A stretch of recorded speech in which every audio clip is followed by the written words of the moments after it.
Iya, siapa nih? Nabila Rosita, Muhammad Resi, ya, Rafif, Andrian, Andika sama Andrian. Ayo, ayo, segera.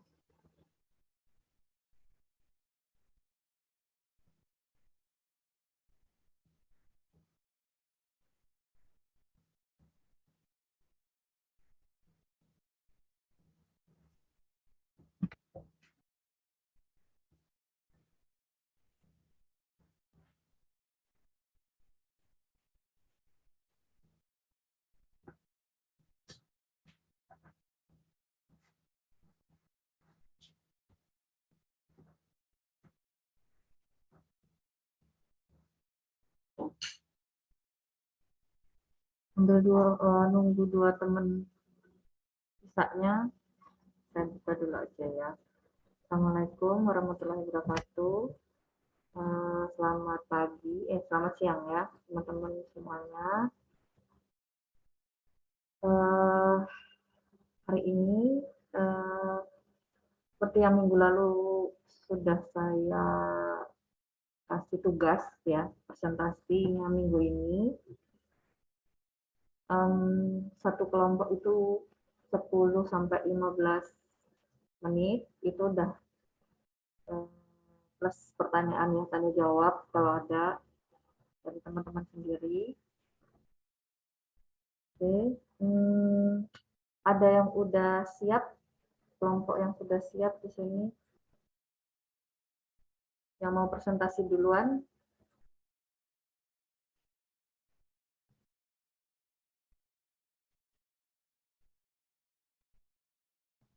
Kalau enggak, ini saya tunjuk random slot.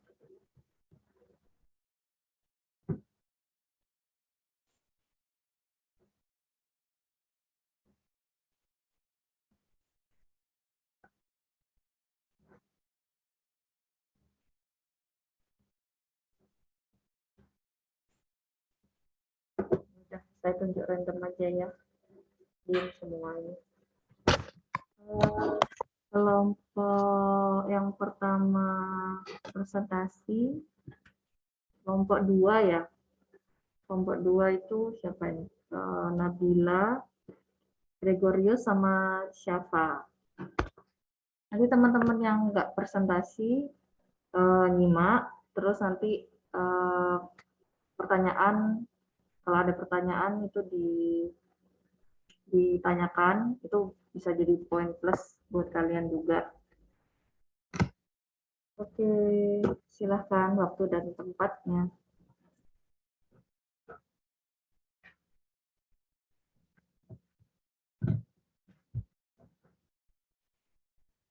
Oke, sebentar Mbak. Teman saya mau share screen. Saya izin share screen ya, Bu. Oke, silakan.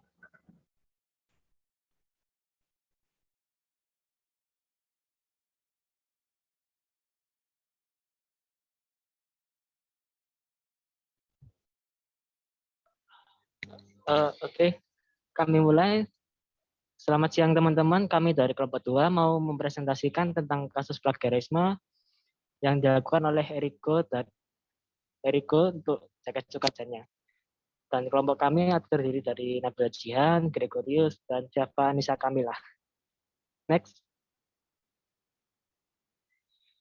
Kronologi kasusnya Eriko itu bermula di saat Eriko merilis salah satu desain jaket sukajan milik mereka. Lalu tidak lama itu jaket mereka menjadi sorotan publik karena ternyata desainnya itu menjiplak karya milik artis Polandia yang bernama Nora Potvora. Lalu di sini ramai dibicarakan, terutama di Twitter ya. Sejak artis aslinya yaitu Nora Potvora itu mengunggah di Twitter pribadinya seperti yang ada di gambar ini. Lalu ia menciut bahwa Eriko itu mengambil karyanya tanpa izin. Dan Nora Potvora juga berusaha menghubungi Eriko, tapi tidak ada tanggapan dan mengabaikan komentarnya. Next. Untuk selanjutnya akan dijelaskan oleh teman saya. Ya, yang selanjutnya masuk ke dalam analisa plagiarisme. Berikut ini adalah aspek-aspek yang dijiplak oleh artis yang menggambar desain untuk jaket Sukajan Erigo Store. Yang pertama adalah plagiarisme ide. Desain jaket Sukajan Erigo Store yang sama persis dengan karya milik Nora Potwora masuk dalam kategori plagiarisme ide. Bisa kita lihat gambar di kanan itu karya asli milik Nora Potwora. Desain jaket Sukajan milik Erigo Store bergambar seekor harimau dengan bunga hibiscus di sekitarnya, yang mirip sekali dengan karya Nora Potwora. Yang selanjutnya, proporsi yang dijiplak. Plagiarisme ini masuk ke dalam jenis plagiarisme berat. Jika desain jaket Sukajan milik Erigo Store dijajarkan dengan karya milik Nora Potwora, maka bisa terlihat jelas bahwa kedua gambar tersebut mirip satu sama lain. Jika dilihat secara sekilas, keduanya terlihat sama persis. Memang ada beberapa perbedaan di antara keduanya, namun yang berbeda hanyalah pewarnaan pada bunga hibiscus, pola pada badan harimau, dan juga daun-daun yang terlihat lebih sedikit.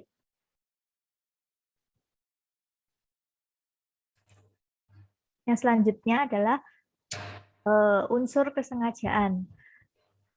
Plagiarisme ini berdasarkan kronologi kejadian masuk ke dalam plagiarisme tidak disengaja. Pihak Erigo Store bekerja sama dengan seorang freelance ilustrator untuk membuat desain jaket Sukajan tersebut. Namun pihak Erigo Store tidak mengecek keorisinalitas desain yang dibuat oleh freelancernya, karena Erigo Store sudah percaya dengan freelancer tersebut yang memang ahli dalam mendesain jaket Sukajan. Ternyata akibat tidak dicek ulang, ternyata desain tersebut benar-benar mirip dengan karya milik artis Nora Potwora itu tadi. Oke, selanjutnya akan dijelaskan oleh teman saya, Syafa. Perspektif kami dalam kasus plagiarisme. Kasus ini terjadi karena ketidakhati-hatian dari pihak Erigo, yang mana tidak mengecek hasil desain yang dibuat oleh freelancernya. Walaupun tidak sengaja dan tidak tahu hal tersebut, tetap salah dan tetap dikategorikan sebagai bentuk plagiarisme. Artis yang membuat desain untuk jaket Sukajan tentunya telah berperilaku tidak sopan karena sudah meniru ide dari artis Nora Potwora dan hanya mengubah sedikit dari karya asli Nora Potwora tersebut. Next. Solusi dari plagiarisme dalam hal ini ada beberapa solusi yang dapat diberikan baik dari pihak Erigo maupun dari pihak desainer. Dari pihak Erigo harus bisa mengecek ulang karya originalitas dari para desainernya dan bisa lebih berhati-hati. Lalu meminta izin kepada pembuat karya atau pemegang karya dan membayar royalti pada pemegang atau pembuat karya. Lalu dari pihak desainer dan ilustrator memberikan watermark pada karyanya agar tidak diambil oleh orang lain. Lalu memberikan resolusi gambar yang minim dan mematenkan karya desainnya. Next.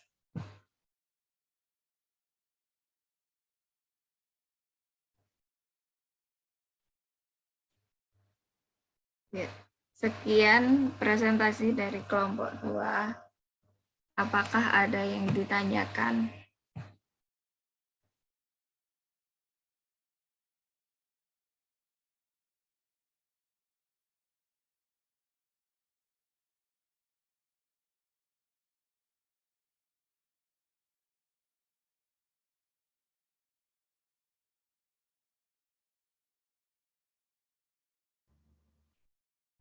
Ada yang bertanya, teman-teman? Dari presentasi kelompok 2 ini tahun berapa ya kasusnya?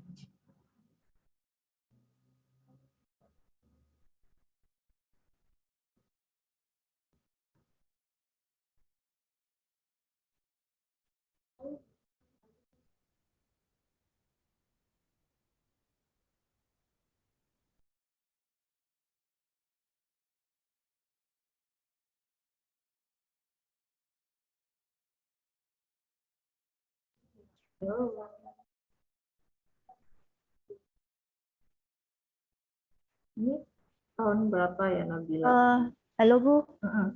ini kasusnya masih udah tahun 2020 Bu. 2020. Oh ya ya, ya. Barusan banget. Ya, Oke. tidak terlalu baru dan tidak terlalu lama. Heeh, heeh. Masih mas masih dalam cakupan 2 tahun ke belakang lah. Ya,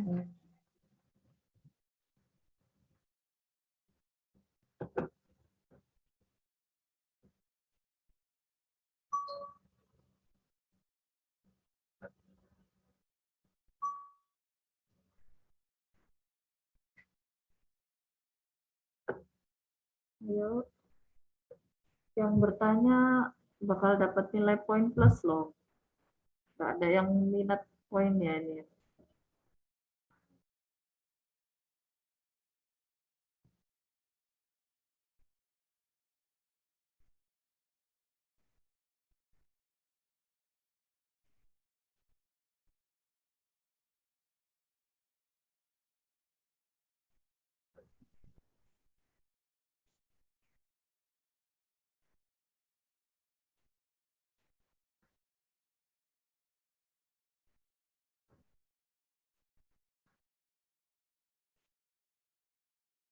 Coba balik ke slide yang tadi, yang aspek yang dijiplak itu yang mana aja.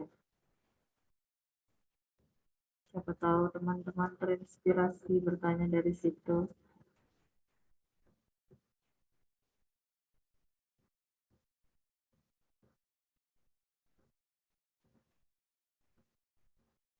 Kalau menurut kelompok 2 ini termasuk apa proporsi yang dijiplak itu plagiarisme berapa? Kemarin itu kan di materinya Bu siapa? Bu Dona itu kan ada berapa persen. Nah, menurut kalian ini termasuk ke yang mana?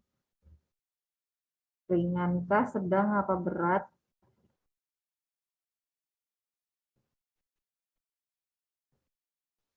kalau menurut saya sih Bu ini berat banget 80% lah Bu. Karena mirip ya, mirip Mirip banget. banget Bu. Banget. Tapi tadi bilangnya apa? Tidak sengaja. Kalau tidak Ya sengaja Bu. itu harusnya kan paling enggak kategori ringan sampai sedang ya. Oh, Tapi ini tapi kan mirip banget kan. ya Dilihat orang awam aja Bu. mirip banget Ini ini.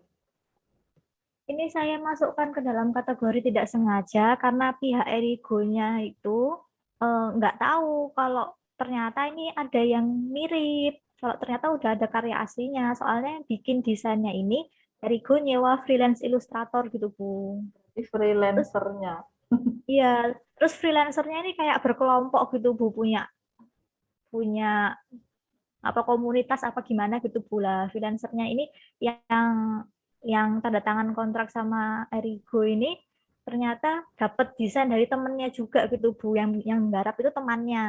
Jadi Oke. begitu dikasih ini desain saya gitu, terus oke bagus bagus, akhirnya dikasihkan ke Erigo, terus oh Erigonya setuju, oh cakep cakep cakep, akhirnya dipakai. Tadi kan makanya ada kronologi kalau Erigo bilang Erigo nggak, ini kesalahan kami karena emang memang tidak dicek lagi desainnya, murni Erigo nggak tahu. Tapi tetap saja ini termasuk plagiarisme berat karena proporsinya mirip banget. Setuju, saya setuju. Sip, sip. Lalu dari pihak Eriko sendiri juga sudah meminta maaf sama pihaknya Nora Potwora serta membayar royalti dan juga memberhentikan produksi jaket Sukajane ini. Kemudian sisa jaketnya masih belum terjual itu disumbangkan, Bu. Itu sudah terselesaikan masalahnya. Oh, oke, oke, oke. Berarti udah final ya, udah selesai. Ya, ya sudah clear. Oke, cukup menarik sih ini materinya.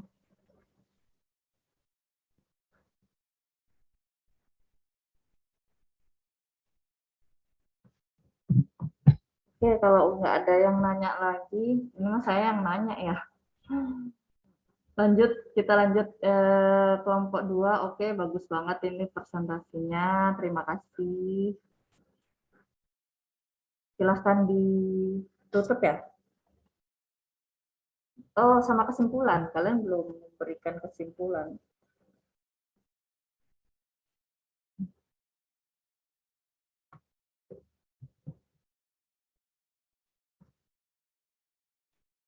Silakan ditutup sama kesimpulannya.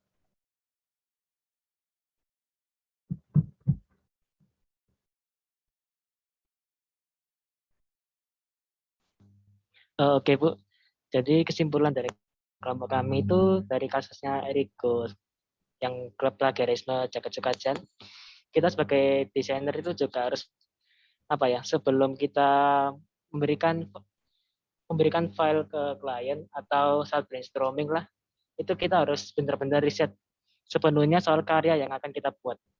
Jadi agar kita nggak terlalu, ini karya saya buat seperti ini, tapi ternyata secara tidak tahu menahu itu mirip sama orang lain. Nah, jadi kesempatan kami itu harus harus riset betul-betul lah sebelum kita mendesain sesuatu. Gitu Bu. Ya, silakan ditutup. Oke, terima kasih semua. Kami dari kelompok 2 izin menutup presentasi kami. Selamat siang.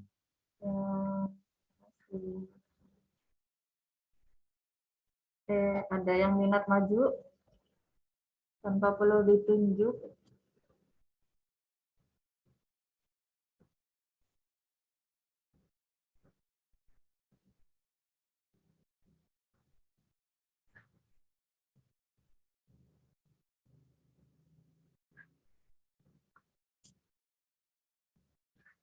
Oke, saya tunjuk lagi kalau gitu. Kelompok 4 ya.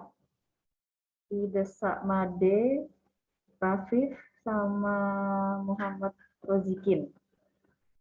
Silahkan waktu dan tempatnya.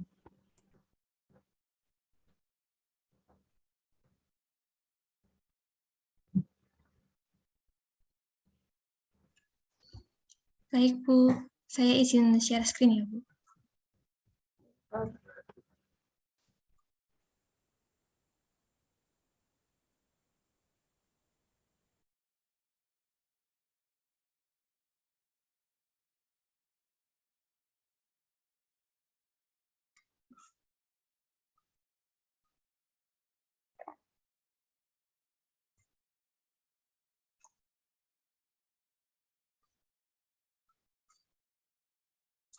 Apakah sudah terlihat Bu?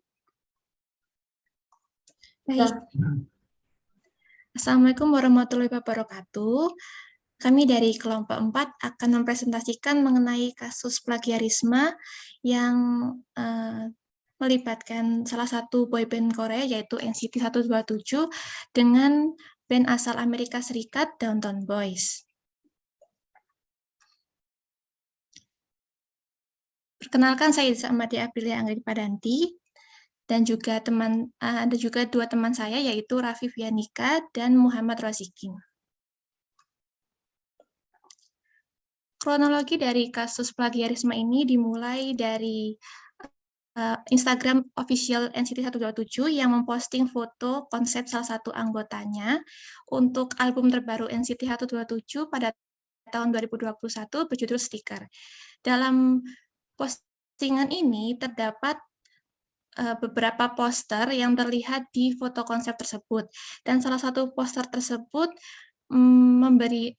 memberikan dan salah satu poster tersebut menarik perhatian dari masyarakat dunia, yaitu Newton Boys ini yang berwarna putih dengan aksen warna hijau. Melihat hal tersebut, Downtown Boys mengupload di Twitter dengan poster aslinya pada tahun 2016, Downtown Boys, dan juga foto dari Instagram NCT 127, dan dalam postingannya tersebut, Downtown Boys memberikan caption yaitu sepertinya @NCT SM Town benar-benar mencuri poster kami Harrisburg 2016, tweet Downtown Boys pada Selasa 24 Agustus 2021. Melihat hal tersebut, akhirnya pihak perusahaan desain foto konsep yang digunakan NCT 127 memberikan klarifikasi, yaitu perusahaan desain mengatakan salah satu karyawannya atau desainer mereka merupakan penggemar Downtown Boys dan mengetahui poster orisinal dari Harrisburg 2016 ini. Dan desainer tersebut berpikir bahwa poster tersebut akan sesuai dengan suasana konsep ketika digunakan sebagai latar belakang proyek tersebut. Melalui proses modifikasi, mereka mengira grafis itu akan jadi sebuah penghormatan. Namun pada akhirnya, desainer dari perusahaan tersebut meminta maaf kepada Downtown Boys dan juga SM Town pada tanggal 25 Agustus 2021. Permintaan maafnya sebagai berikut, yaitu kami meminta maaf kepada Downtown Boys dan desainer grafis mereka karena telah menggunakan dan mengubah poster mereka tanpa izin. Kata perusahaan tersebut seperti dilansir Sport.a via Never Rabu 25 Agustus 2021. Berikutnya akan dijelaskan oleh teman saya. Berikutnya analisa permasalahan. Dalam kasus ini terlihat jelas perusahaan desain yang bertanggung jawab menangani poster dari NCT 127 secara terang-terangan menjiplak poster dari salah satu band rock asal Amerika, Downtown Boys. Jika dilihat secara seksama, hampir tidak ada perbedaan signifikan di antara kedua poster tersebut, kecuali pada bagian warna dan teks down yang diubah menjadi neo. Dari perusahaan desain itu sendiri mengatakan hal tersebut terjadi karena salah satu pegawainya merupakan penggemar dari band rock Downtown Boys, sehingga menjadikan poster dari band tersebut dijadikan referensi untuk pembuatan poster NCT 127. Next. Oke, untuk perspektif kami, jadi menurut kelompok kami sangat disayangkan sekali boyband asal Korea NCT 127 ini yang terbilang sudah cukup mendunia masih melakukan plagiarisme terhadap poster band punk rock Amerika yang bernama Downtown Boys, yang bisa dibilang band tersebut masih sangat kecil. Dari segi desain poster, Downtown Boys dijiplak dan hanya mengganti beberapa tulisan dan warna saja. Mungkin maksud dari desainer yang mendesain poster tersebut adalah untuk menjamming poster milik Downtown Boys. Namun, NCT 127 sudah memiliki nama yang sangat besar di publik, dan biasanya culture jamming digunakan untuk orang-orang yang identitasnya tidak diketahui atau anonimus. Dan juga culture jamming biasanya dilakukan untuk membiaskan maksud dari apa yang ingin desainer sampaikan.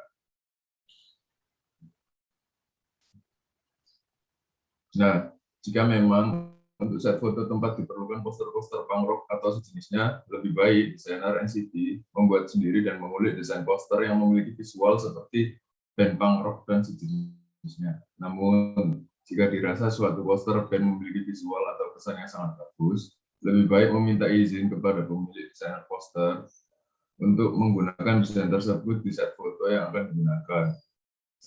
Seharusnya grup band sekelas NCT sudah harus memiliki orang atau divisi yang mengkurasi art yang akan digunakan agar hal seperti ini tidak terjadi di kemudian hari. Lanjut.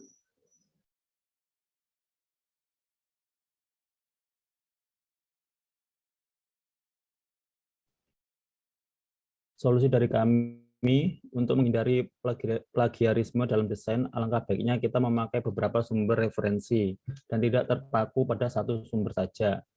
Dan jangan pernah meniru 100% komposisi desain yang kita jadikan referensi. Kembangkan desain tersebut menjadi sebuah desain yang lebih fresh atau baru.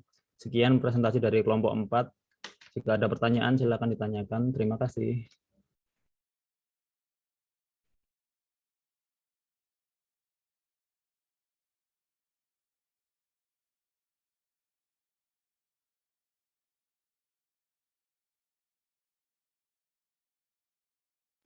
Yuk, yang bertanya buat kelompok 4.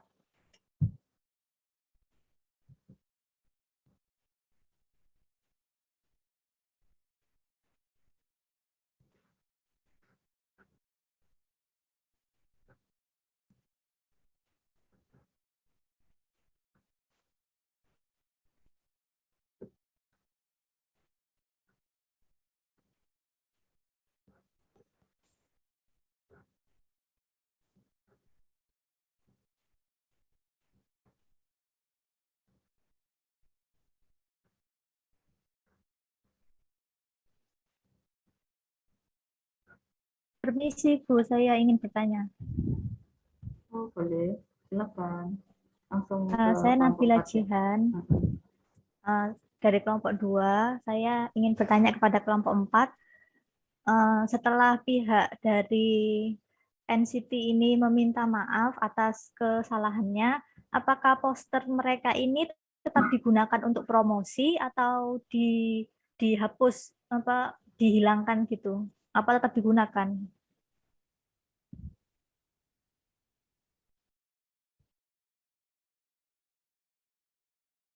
Lalu ada pertanyaan lagi. Selain meminta maaf, apakah pihak dari SM memberikan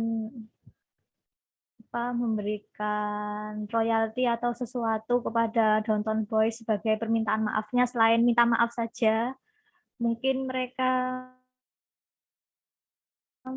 memberikan memberikan uang atau bagaimana gitu sebagai tanda permintaan maaf mereka. Sudah begitu, terima kasih.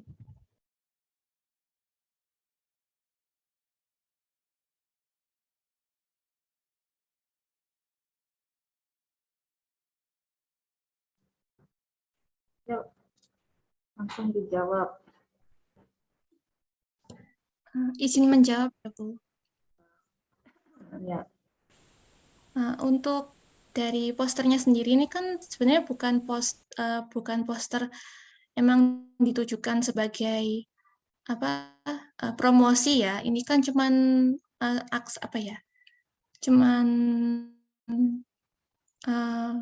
properti gitu untuk foto konsep salah satu anggotanya untuk album tersebut. Jadi kalau dari SM dari artikel yang saya baca itu dari pihak SM sendiri itu tidak memberikan kompensasi kepada Downtown Boys, tetapi dari perusahaan yang digunakan oleh SM tahun ini memberikan klarifikasi dan juga minta maaf langsung di media.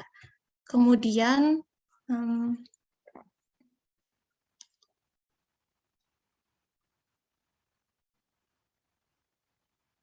ya sudah itu Bu.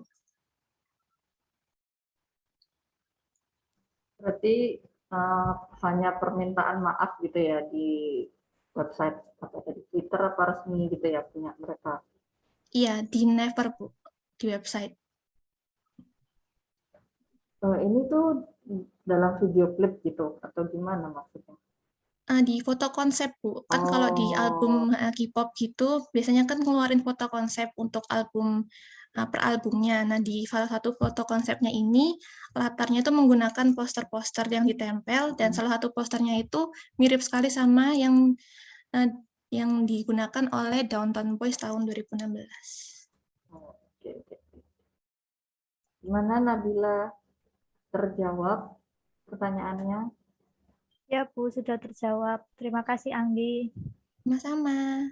Terima kasih Bu. Ya, menurut kalian ini termasuk pelanggaran yang ringankah, sedang, berat?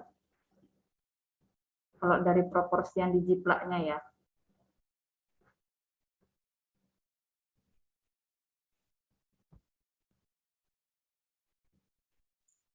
Berat Bu. Untuk plagiarisme berat Bu. Soalnya ini kan tulisan Downtown Boys ini cuma diganti Neotown Boys. Terus di atas ini kan ada People Prison. Ini diganti People Prison aja. Ada yang tampak jelasnya enggak? Yang gambarnya lebih, ini kan ketutupan nih. Ada slide yang gambar posternya kelihatan jelas nggak dua-duanya?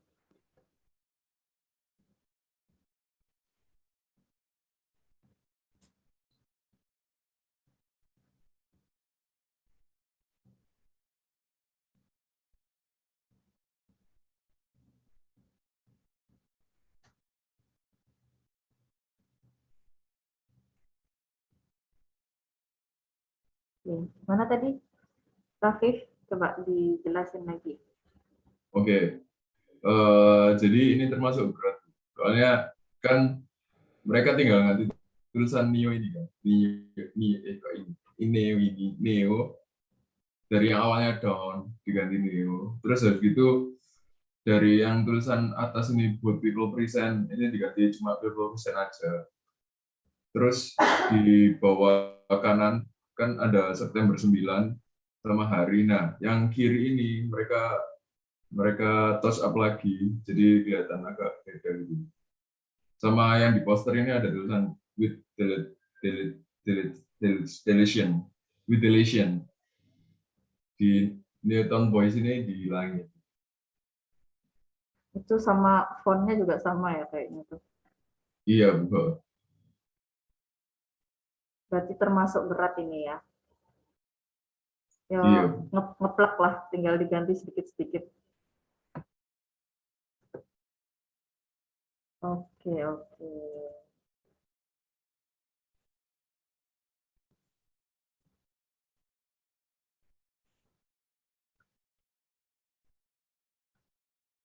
Tapi mereka itu apa namanya, klarifikasinya itu kalau tadi yang kayak jaket Sukajan atau Sukajajan ya itu ya, Sukajan ya.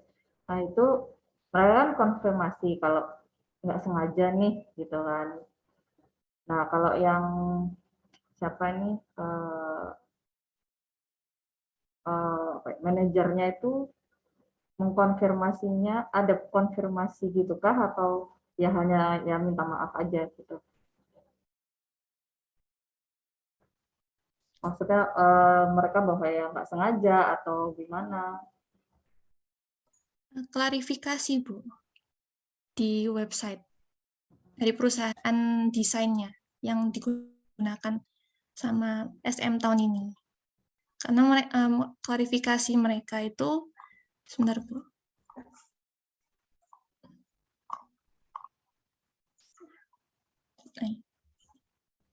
Iya.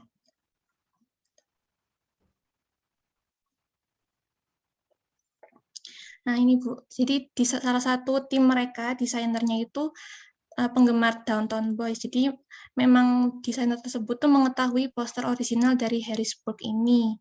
Dan memang sengaja digunakan karena menurut dia itu poster tersebut tuh sesuai dengan suasana konsep ketika digunakan sebagai latar belakang proyek tersebut dan dimodifikasi sedikit. Oleh karena itu, dia itu mengira kalau grafis itu tuh akan jadi sebuah penghormatan gitu. Tanpa tahu kalau itu akan menyindir dari Ya. Downton Boy sendiri. Betul, Gitu. betul. Oke. Oke, sip, bagus. Ini apa presentasinya menarik juga. Sudah 15 menit, silahkan ditutup. Kesimpulan dulu, terus ditutup. Jadi untuk kesimpulannya, plagiarisme yang dilakukan oleh desainer NCT 127 termasuk dalam plagiarisme yang berat. Hal ini dikarenakan poster yang digunakan pada foto konsep tersebut sangat mirip dengan poster dari Downton Boys. Baik, sekian. Terima kasih. Wassalamualaikum warahmatullahi wabarakatuh.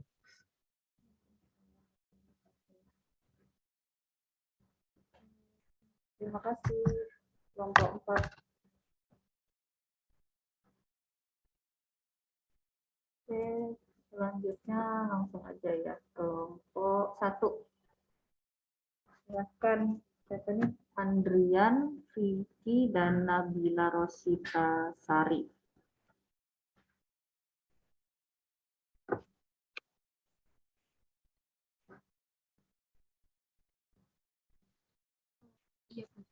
Bu, untuk yang Vicky ada kegiatan KKN. Oh, Vicky, oke, oke. Ya udah berarti berdua ya. Oke, silakan. Share screen ya, Bu.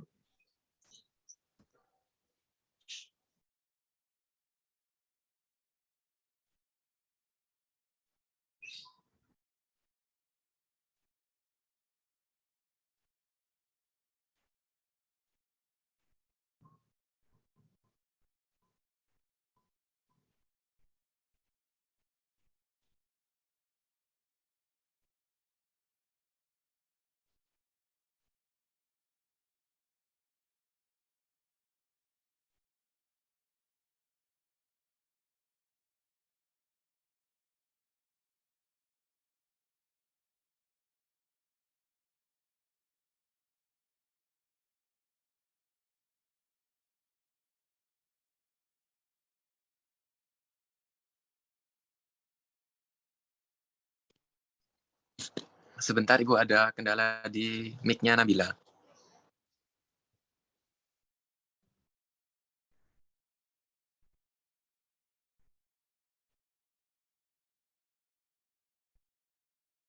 Ya, terus dulu aja.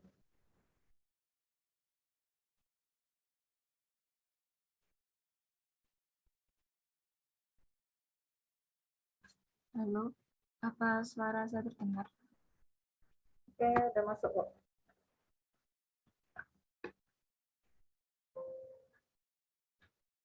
Udah kedengeran.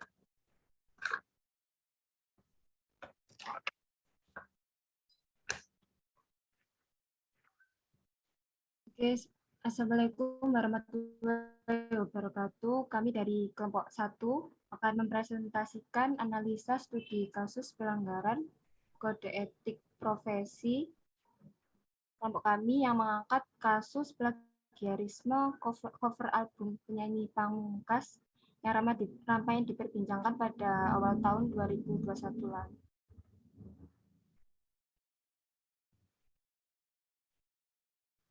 Dan kronologi kasusnya yaitu penyanyi dan penulis lagu Pamungkas mendapat sorotan dari netizen Twitter setelah menunjukkan visual album terbarunya.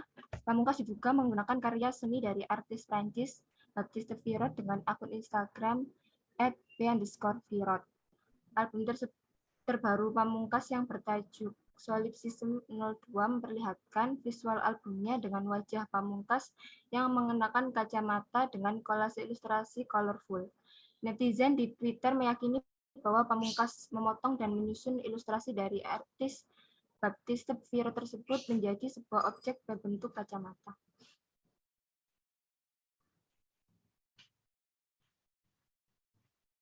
Kemudian analisa plagiarisme tersebut berdasarkan aspek yang dijiplak. Plagiarisme ini masuk ke dalam plagiarisme ide, yaitu potongan desain ilustrasi yang ada pada cover album Pamungkas sama dengan ilustrasi milik Baptiste Virot. Terlihat kesamaannya dari segi warna, bentuk, karakter, dan style gambar. Meskipun sudah tidak dalam bentuk utuh atau sudah berupa potongan, namun masih terlihat bahwa gambar ilustrasi yang ada pada cover album Pamungkas sama persis dengan karya milik Baptiste Virot. Tidak hanya satu karya saja, namun tim Pamungkas mengambil kolase dari 4 karya milik Baptiste Virot. Kemudian analisa plagiarisme berdasarkan proporsi yang dijiplak. Plagiarisme ini masuk ke dalam plagiarisme berat dengan persentase 70% ke atas. Terlihat dari potongan desain ilustrasi yang ada pada cover album Pamungkas sama dengan ilustrasi milik Baptiste Virot dari segi warna, style, karakter, dan bentuk. Semua sama persis tanpa adanya penambahan atau pengurangan.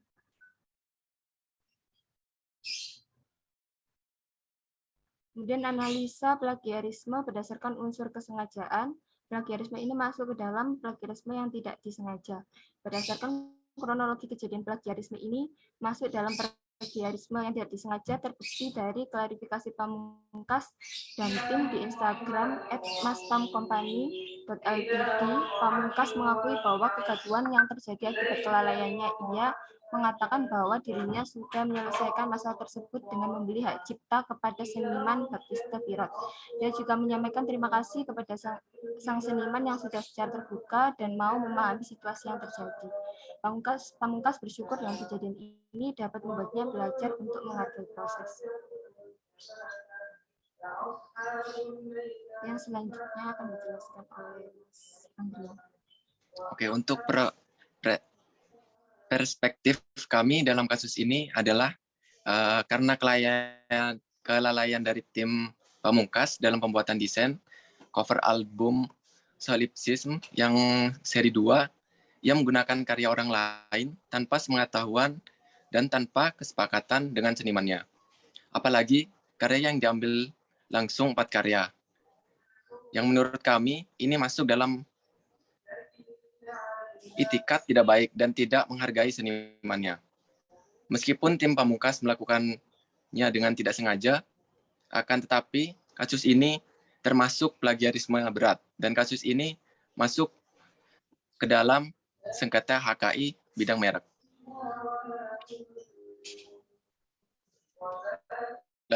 Lalu solusinya dari kasus ini dapat kami berikan beberapa solusi, yaitu untuk pihak tim Pamungkas, alangkah baiknya ke depannya lebih memperhatikan dan berhati-hati dalam proses pembuatan desain. Menanyakan kepada desainer cover album, apakah objek-objek yang ada pada desain tersebut orisinal atau tidak. Dan jika ingin menggunakan karya orang lain, harus meminta izin dan melakukan kesepakatan dengan pembuatan karya terlebih dahulu, dan lebih memahami tentang hak cipta. Untuk pihak artis sendiri, agar tidak terjadi hal serupa, jika mengupload karyanya ke platform umum atau media sosial yang berkemungkinan besar terjadi plagiarisme atau pencurian karya, lebih baik untuk memberikan watermark pada karyanya, serta mendaftarkan hak cipta untuk karyanya agar tidak terjadi plagiarisme. Lalu masuk kepada kesimpulan. Nah, dari kasus ini, plagiarisme cover album Pamungkas diharapkan bisa menjadi pelajaran bagi kita selaku desainer untuk kedepannya, agar lebih berhati-hati dalam membuat desain. Lalu jika ingin karya kita aman dan dari plagiarisme, lebih baik kita mendaftarkan hak cipta untuk karya kita, agar karya kita terlindungi secara hukum. Dan ini ada beberapa daftar pustaka. Terima kasih. Sekian dari kelompok 1.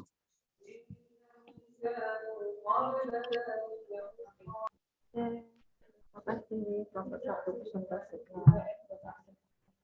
Oke, sekarang untuk yang bertanya ke kelompok 1 dipersilahkan.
Ada nih yang tanya. Coba ke slide yang apa tuh? Bagian analisa itu.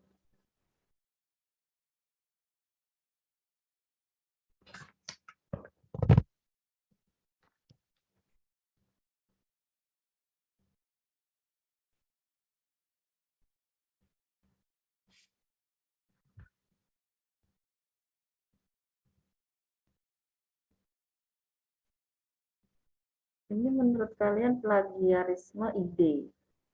Kalau di kemarin di apa di materinya Bu Dona itu ada plagiarisme isi.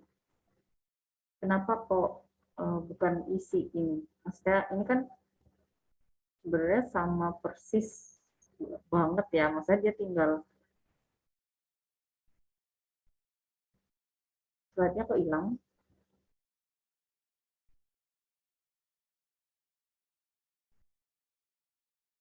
Oke. Nah ini kan dia apa ya? Cuman ya apa di kolase gitu ya tadi kalau kalian bilang kan ini kan di kolase empat gambar di kolase terus ditempel di kacamata gitu.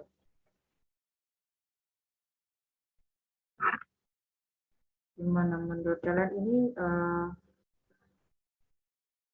plagiarisme ide? Kenapa bukan plagiarisme isi?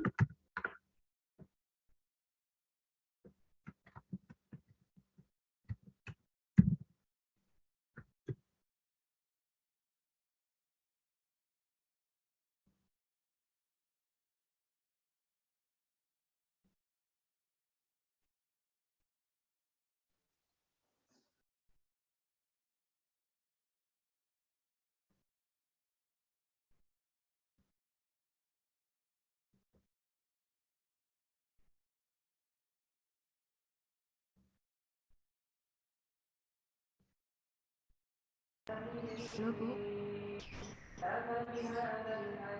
Yang orang bilang. Suara saya terdengar ya? Dengar, dengar, dengar.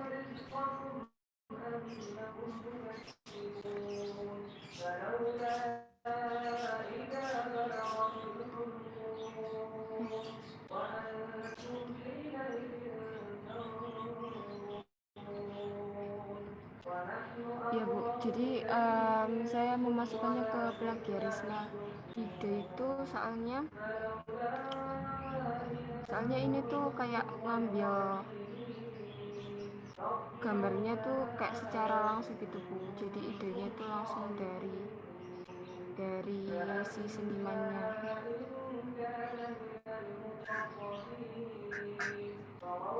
Jadi tanpa adanya kayak penambahan sama pengurangan gitu.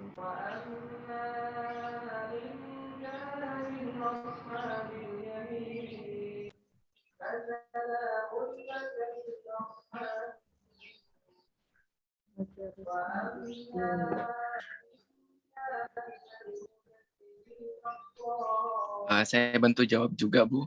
Boleh. Ini termasuk plagiarisme ide karena karyanya ini mengambil karya orang lain tanpa menyebutkan sumbernya, sehingga menimbulkan asumsi plagiarisme ide. Plagiarisme itu kan memang mengambil karya orang lain tanpa menyebutkan sumber kan. Maksudnya definisi plagiarisme kan seperti itu emang. Cuman kan kemarin jenisnya itu ada banyak. Plagiarisme tuh ada apa aja kemarin dari Budona itu aspek yang dijiplak itu ada ide, ada isi, ada tulisan, sama ada total. Ini juga termasuk total sih sebenarnya. Ya kan? Jadi ya yang berbeda cuman wajah Pamungkas aja, terus backgroundnya itu beda. Tapi yang di dalam kacamatanya itu sama persis seperti karya ilustrator ini, Baptiste Virot ini. Iya, Bu, sebenarnya kemarin saya juga kepikiran ini masuk ke totalitas atau yang plagiarisme total atau enggak. Soalnya kan di keterangannya yang total itu kayak bahas tentang karya tulis gitu kalau nggak salah. Oh, lebih Jadi iya, jadi saya lebih ke plagiarisme itu. kita tunggu azan dulu ya, itu ada azan.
Oke, mungkin nanti coba bisa ditambahin ya siapa Nabila sama Andrian yang plagiarisme ini yang aspek yang dijiplak ini karena eh, dia yang benar-benar diambil dari si siapa nih namanya ilustratornya tuh benar-benar 100% tanpa dikurangi dan ditambahi gitu loh. Kalau tadi dua kelompok lainnya itu kan ada penambahan, ada yang diganti gitu ya, ada penambahan dan pengurangan walaupun itu sama-sama berat itu karena nyaris 100%. Kalau yang ini tadi ada yang kalian rotate kalau nggak salah ya. Coba ada yang tampak kolasenya nggak? Nah ini kayaknya ya ini polanya kan. Tinggal di miring-miringin aja. Bisa ditambahin sih di mana namanya di analisanya itu ya. Oke, cukup sih. Langsung di apa namanya kesimpulan ya, kesimpulan dan penutup.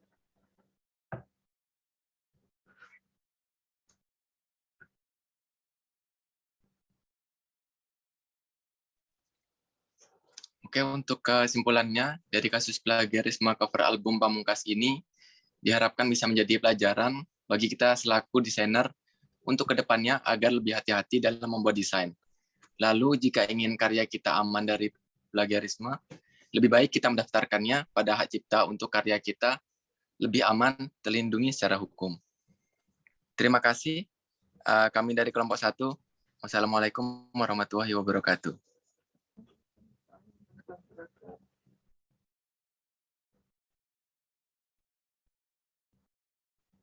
Tadi kelompok 5 ya. Tasya sama Salsabila. Silahkan presentasi.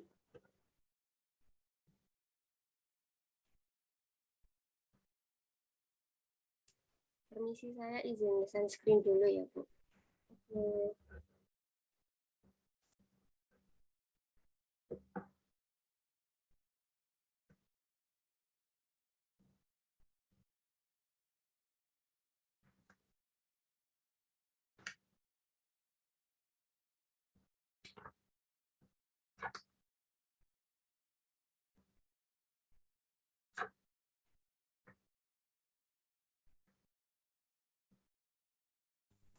Ya, baik Bu.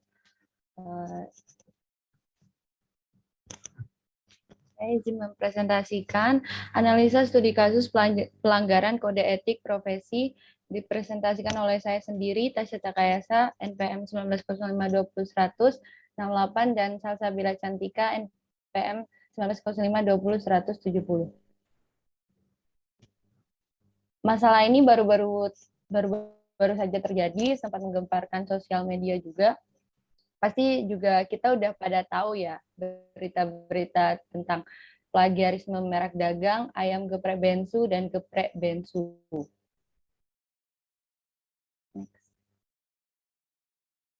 Tentang kronologi kasusnya, Ruben Onsu digugat 100 miliar oleh pengusaha kuliner Beni Sujono karena permasalahan merek geprek bensu. Gugatan ini dilayangkan oleh PT Ayam Geprek Beni Sujono dengan nomor perkara 32-PDT SUS HKI merek 2022-PN Niaga Jakarta Pusat.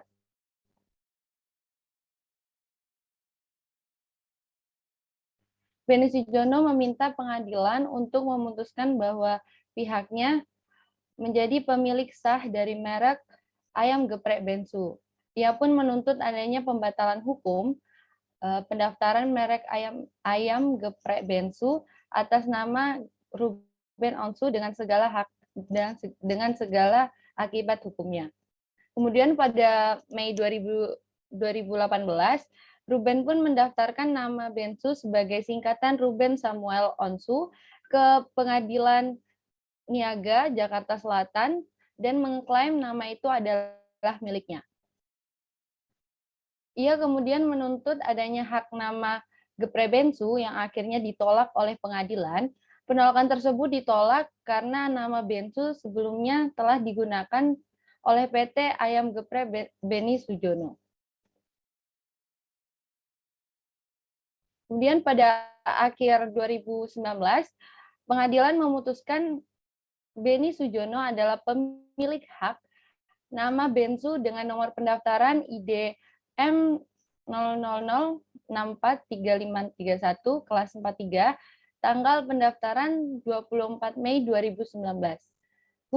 Kemudian Ruben mengajukan hak asasi ke Mahkamah Agung atas putusan Pengadilan Niaga Jakarta Pusat, namun hak asasinya itu ditolak.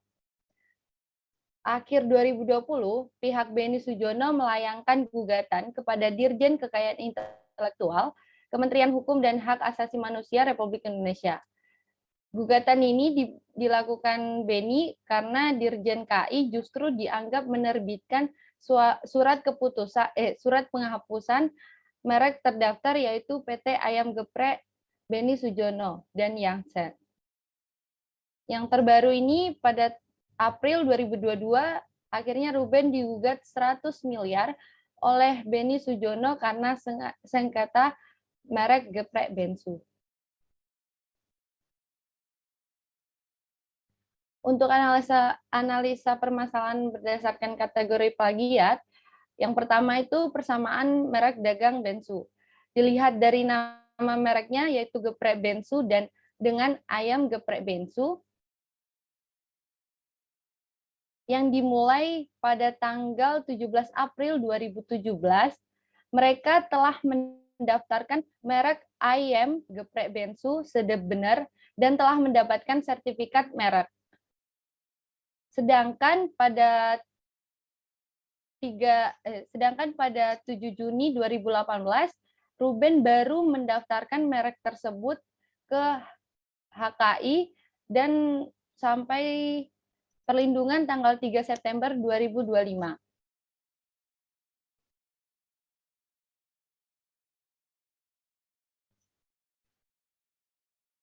Pasal 21 ayat 2 di mana permohonan pendaftaran ditolak jika ada kesamaan sebagian atau keseluruhan dengan pihak lain yang telah mendaftarkan terlebih dahulu.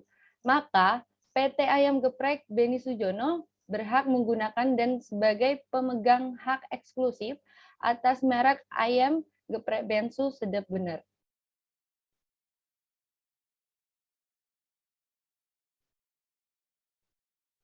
Kemudian kemiripan dengan logo.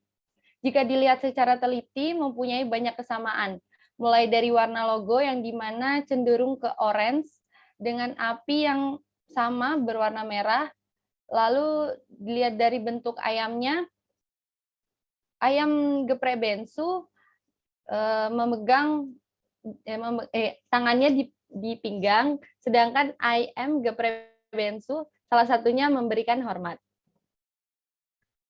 Maka kemiripan antara kedua unsur logo di atas tentu ada salah satu logo yang seharusnya dilindungi haknya oleh pemerintah dan logo lainnya bertanggung jawab atas serupanya logo tersebut.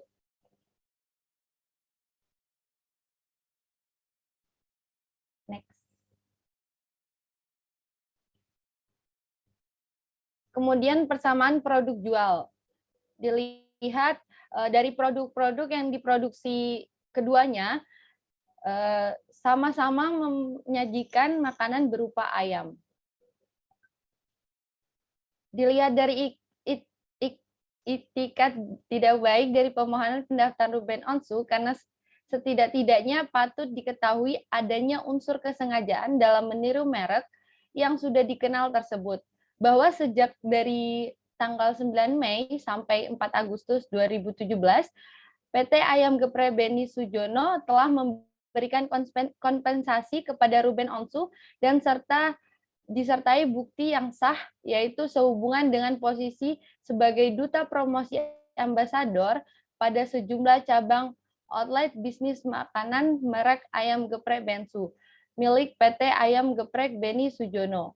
Sehingga Ruben Onsu seharusnya sudah mengetahui bahwa posisinya adalah semata-mata sebagai ambasador untuk kepentingan usaha dagang milik Beni Sujono. Jadi sebelumnya si Ruben Onsu dan adiknya Jody telah menjadi brand ambassador ayam geprek Bensu. Mengapa saya bilang sengaja? Karena sebelumnya pasti tergugat ini sudah tahu kalau ayam geprek Bensu itu sudah ada sebelumnya, dan tentang logonya, tentang namanya pasti dia sudah mendengar sebelum-sebelumnya karena dia sempat menjadi duta promosinya.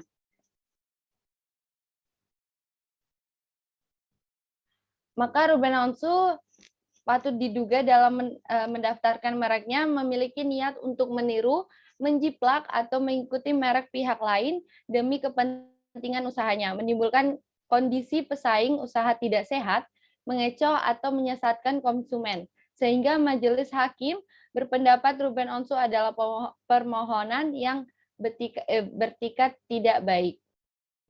Kemudian apresiasi desain. Kasus ini merupakan kasus sengketa hak kekayaan intelektual di bidang merek dengan peraturan UU MIG. Jenis sengketa merek yang dilakukan Ruben Onsu pelanggaran peniruan label atau kemasan suatu produk. Di sini Ruben Onsu lebih tepatnya disebut sebagai pelaku usaha yang berlaku curang dalam menjalankan bisnis. Berkaca dari kasus rebutan merek ini, hakim tidak melihat kata Bensu ini sebagai singkatan dari nama orang terkenal.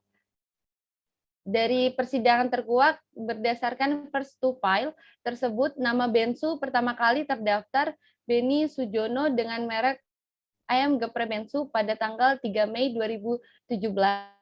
Lalu baru Ruben Samuel Onsu mendaftarkan dengan merek sama pada 7 Juni 2018.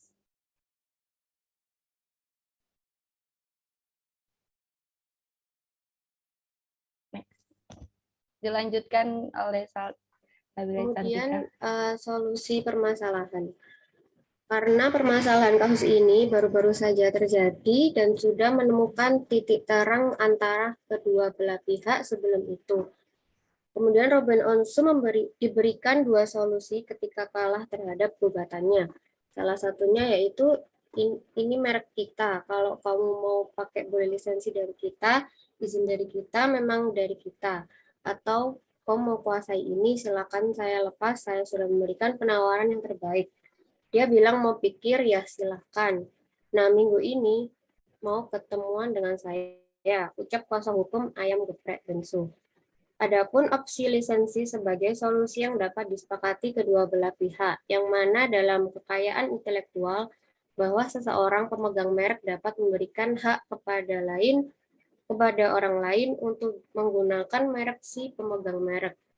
Berdasarkan pertimbangan MA setelah diajukan kasasi bahwa putusan tersebut tidak bertentangan dengan hukum dan UU MIG.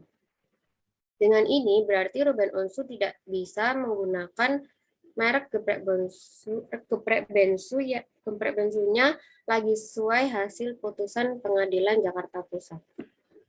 Dapat kita simpulkan bahwa permohonan pendaftaran merek di Indonesia dalam memulai menjalankan usaha sangat penting sekali. Prinsip first to file dalam UU MIG menjadi dasar penentuan siapa yang dapat menjadi pemilik sah hak atas merek tersebut. Terima kasih dari kelompok kami. Boleh ada yang ditanyakan?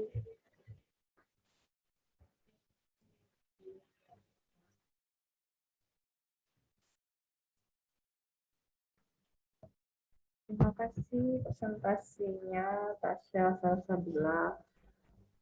Teman-teman ada yang mau nanya di sini untuk kasusnya geprek Bensu ini? Puasa-puasa ya, siang-siang gini jadi lapar kan. tampilannya. Ada yang bertanya?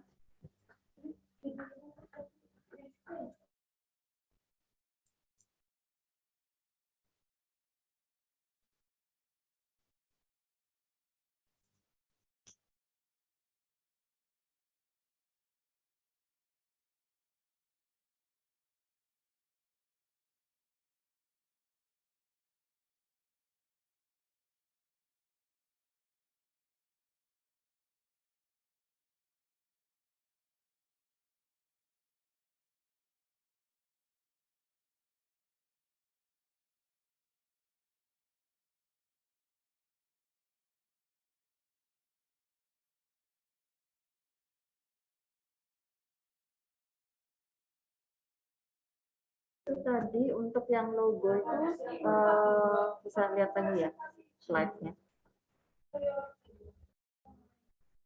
Yang sebelah kanan itu punyanya Benny Sujono, sebelah kiri itu punyanya Ruben Onsu gitu ya.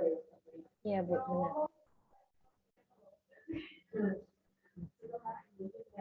Kalian masukkan ke plagiarisme berat.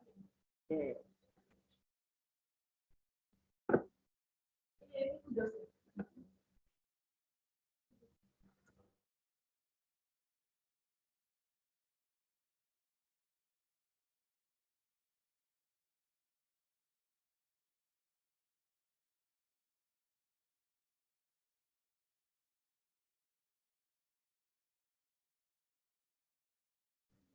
Berarti ini kasus, maksudnya kalau dikaitkan dengan desain itu kan ke logonya berarti ya, di samping sama yang tadi HKI dan lain sebagainya. Sebenarnya mereknya juga berhubungan dengan anak desainer ya, Bu, karena kita tuh harus ini mendaftar, kayak merek tuh penting untuk karya seseorang gitu, Bu. Nah, sedangkan di sini tuh yang menjadi permasalahan tuh karena merek Bensu ini yang sama-sama geprek Bensu ya. Terus juga ya. Untuk penamaan serta logo itu kayak ini ya, apa ya, kayak udah nyambung gitu. Jadi karena namanya aja udah sama, terus kayak mungkin dalam idenya juga jadi ikut-ikutan.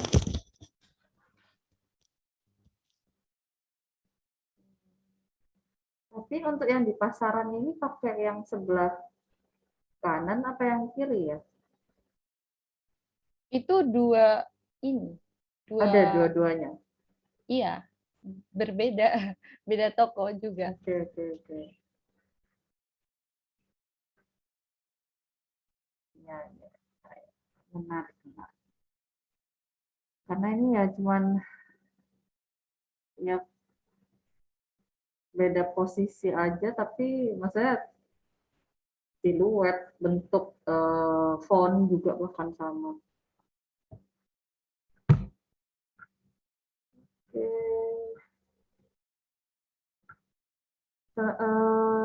Selanjutnya ini apa ini? Slide selanjutnya tadi. Oh, ini yang persamaan produk jual juga. Ya.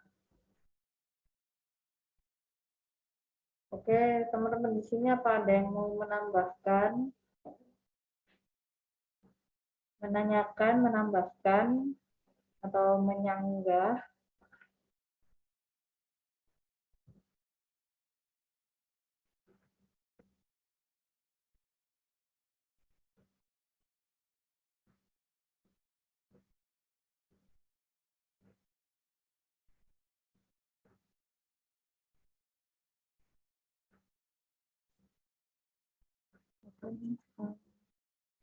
Anggi, mungkin ada yang mau ditanyakan?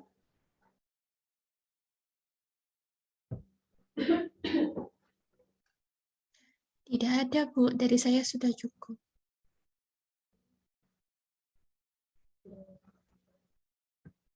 Oke, Kalau tidak ada yang bertanya lagi, sudah 15 menit juga, silahkan ditutup dan kesimpulannya tadi.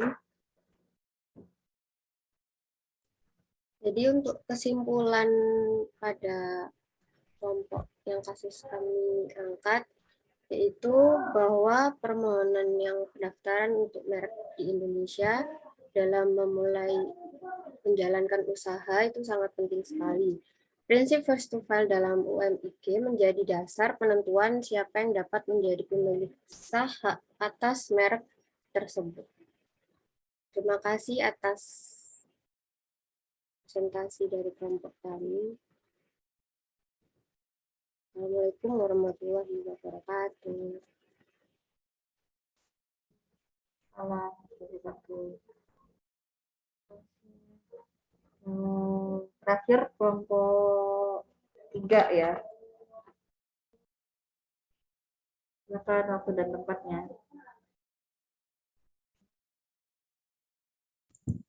Izin share screen, Bu.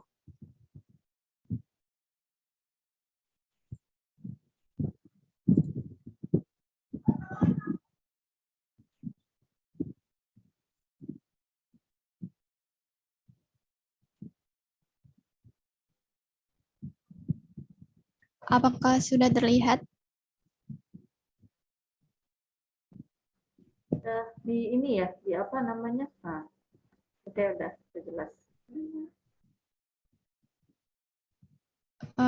Assalamualaikum warahmatullahi wabarakatuh.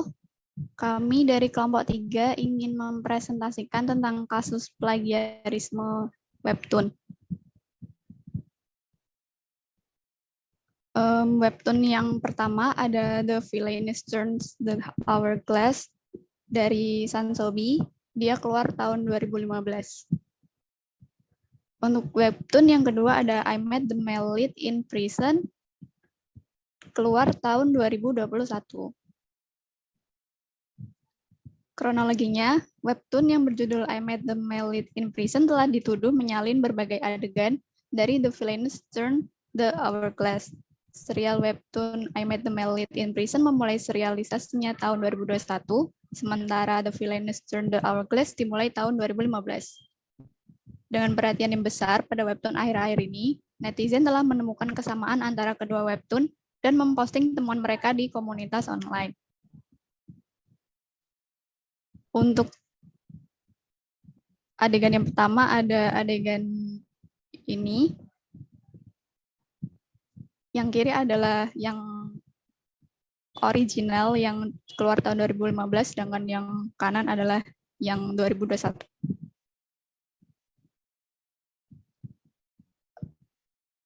Slide selanjutnya akan dijelaskan oleh teman saya, yaitu Andika.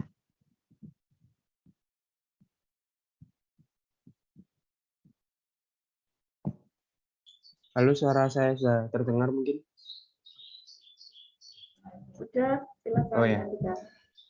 Jadi mungkin saya bisa jelaskan gambaran sedikit kemiripannya. Ini dari pose sih mirip banget sama layoutingnya, dari bubble chatnya pun hampir mirip. Next.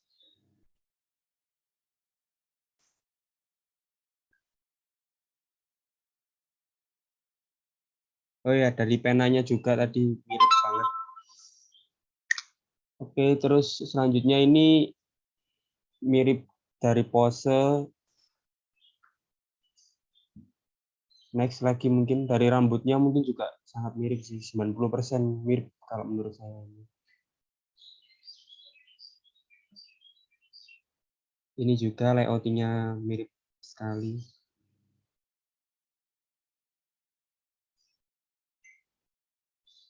Ini juga banyak panel sih yang di copy. Next. Ya, ini juga. Next web.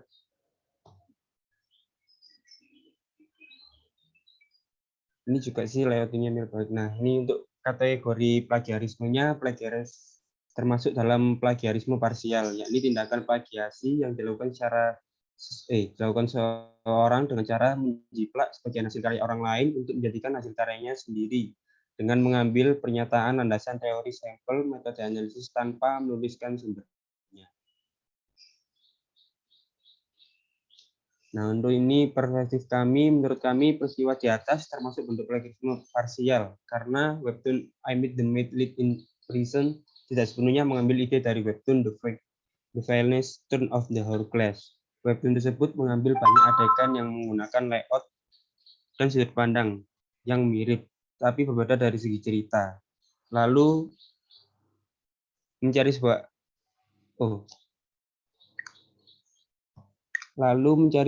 referensi layout atau pose dari karya orang lain sangatlah wajar. Namun jika karya yang dibuat terlalu mirip dengan referensi yang kita ambil, maka itu bisa dikategorikan sebagai plagiarisme. Memiliki referensi yang sama bukan berarti dapat membuat dan menggunakan visual yang sama, tetapi harus ada yang dibedakan secara segi layout dan segi sudut pandang. Mungkin bisa dilanjut oleh rekan saya, Brian. Ya, selanjutnya adalah solusi. Menurut kami, solusi yang tepat adalah untuk setiap desainer ketika membuat satu karya atau apapun itu harus memperbanyak referensi. Karena semakin banyaknya referensi, semakin sedikit kemungkinan terjadinya plagiarisme, sehingga mood board yang digunakan bisa menjadi fleksibel. Yang kedua, yaitu melakukan ATM, yang selama ini kita selalu diajarkan oleh Bapak Ibu dosen, yaitu amati, tiru, dan modifikasi, sehingga disejajarkan dengan referensi karya kita tidak terlihat mirip atau menjadi karya baru. Yang ketiga yaitu memperbanyak pengetahuan mengenai bentuk-bentuk plagiarisme dan cara mencegah plagiarisme untuk kedepannya.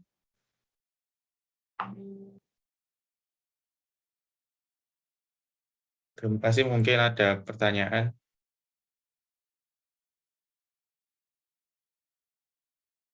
Untuk teman-teman.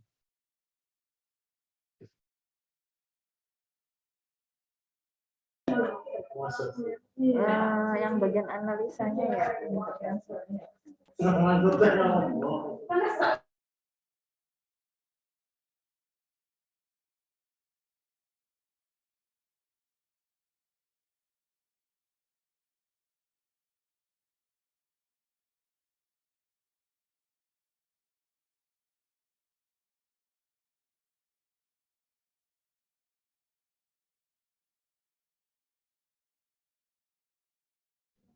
Ini berarti menurut kalian proporsi yang dijiplak itu termasuk kategori apa?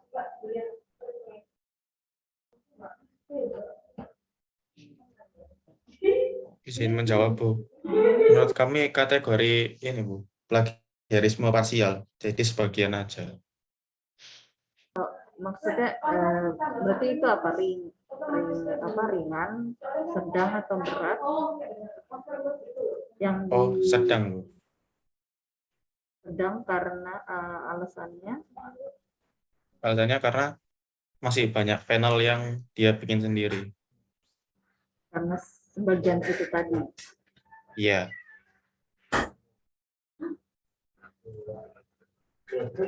Berarti menurut kalian maksudnya apa masih diperbolehkankah atau bagaimana? Kalau menurut kalian sebagai desainer gitu ya?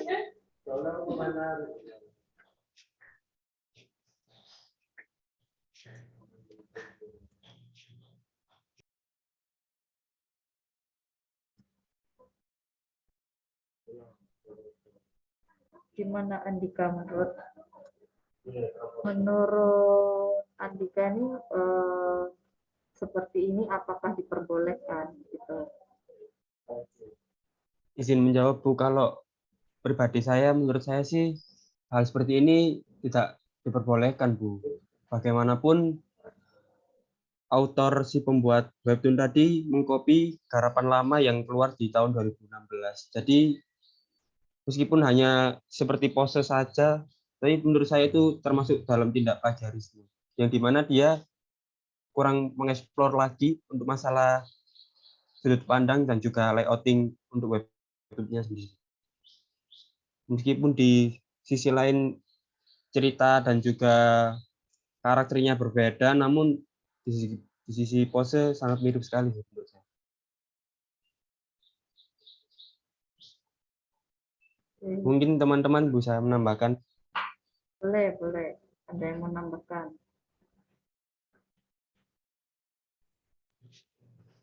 Ya, Bu, saya sependapat dengan Andika, itu tidak diperbolehkan.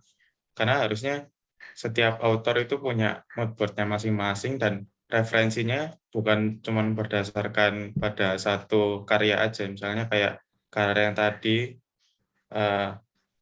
I Met the Male Lead in Prison itu kayak referensinya cuma pada satu karya aja. Harusnya bisa lebih banyak lagi, biar nanti karyanya lebih orisinil gitu, Bu.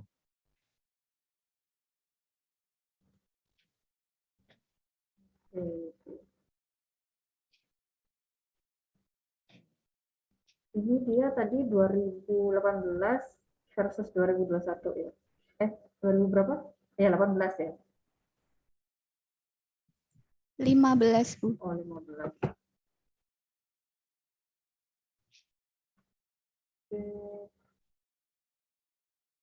Oke. Cukup ya. Dari kelompok 3 sudah 10 menit juga. Jam 12 juga. Silakan ditutup dan kesimpulannya bagaimana dari kelompok 3 ini.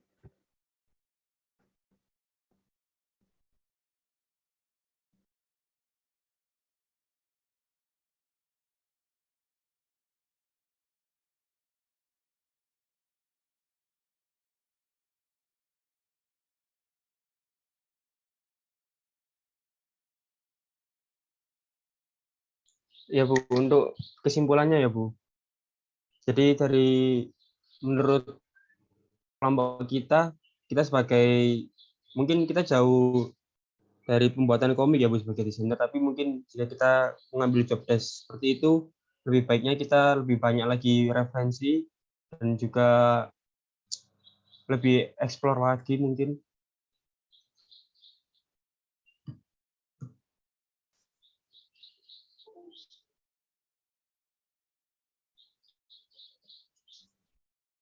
Masih koma apa udah titik itu? Bentar Bu. Ini apa namanya? Zoom-nya tiba-tiba ini sih Bu, back screen sendiri. Mungkin rekan saya bisa menambahkan mungkin.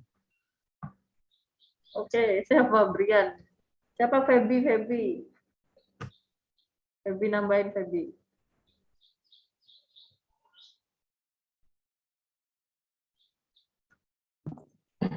Jadi seperti yang tadi dibilang Andika, perbanyak referensi karena untuk menghindari plagiarisme ke depannya, karena kita kan juga ada di cangkup desain, lalu melakukan ATM juga, amati tiru modifikasi, supaya meskipun kita memakai referensi itu, kita bisa menciptakan karya baru, bukannya terlihat mirip dengan karya yang kita ambil referensinya. Itu Bu. Silakan ditutup.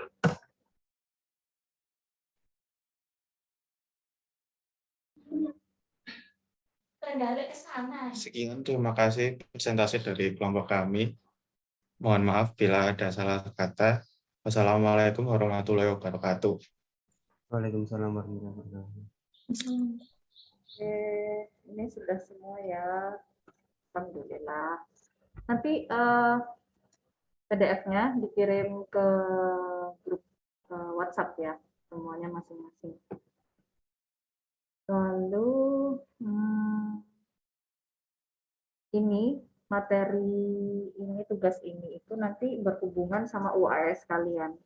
Jadi nanti UAS-nya itu kalian bikin jurnal ya, kalian nanti itu jurnal itu nanti kan ada template-templatenya. Nah, itu kalian cari sendiri, menyesuaikan template jurnal tersebut yang jurnal yang kalian ambil, tempatnya yang kalian ambil kan pasti ada template-nya, itu kalian ambil di situ. Terus materinya tentang yang tugas kalian ini ya. Jadi walaupun ini kalian berkelompok, nanti jurnalnya itu sendiri-sendiri. Gitu. Jadi nanti kalian kembangkan dengan bahasa kalian sendiri, teorinya kalian masukkan, terus sumber-sumber semuanya dimasukkan, gitu ya. Jadi ini kalian istilahnya nyicil untuk UAS. Itu tugas ini nanti dijadikan jurnal untuk UAS nanti. Dan nanti untuk pengumuman lebih lanjut nanti bisa sambil jalan, tapi kalian sudah nyicil jurnal, bikin jurnal gitu ya. Oke, ada yang mau ditanyakan dari materi hari ini, presentasi hari ini, atau tadi tugas UAS, nyicil tugas UAS? Permisi Bu, saya mau bertanya. Yuk, Kak Raffi. Soal UAS itu kira-kira tanggal berapa ya Bu? Kita start UAS. UAS itu sebentar. UAS itu perkiraan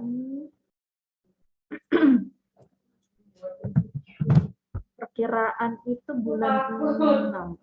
Sekarang bulan berapa? Bulan 4 Bu sekarang. Bulan Juni berarti ya. Maret, April, Juni ya, sekitar bulan Juni lah. Bulan Juni minggu kedua. Tapi nanti diupdate lagi karena kan kita ada jeda 2 minggu libur Lebaran ya. Jadi nanti akan diupdate lagi, tapi perkiraannya itu minggu kedua bulan Juni. Ya, minggu kedua bulan Juni. Baik Bu, terima kasih Bu. Ya.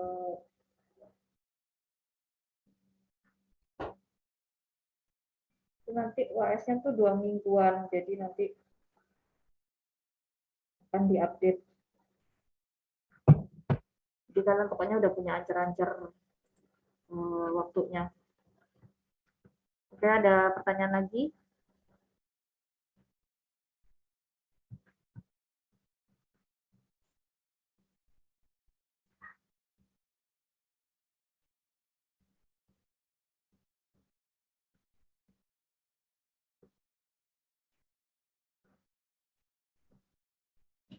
Udah jelas semua ya berarti ya. Oke. Terima kasih teman-teman yang sudah presentasi hari ini. Jangan lupa di-share filenya di grup WhatsApp. Selamat Lebaran, selamat liburan. Minal aidin wal faizin. Oke, ya ini saya sudahi ya. Jam 12 sudah selesai materi hari ini. Oke, terima kasih semuanya. Assalamualaikum warahmatullahi wabarakatuh. Waalaikumsalam. Waalaikumsalam. Silahkan meninggalkan tempat.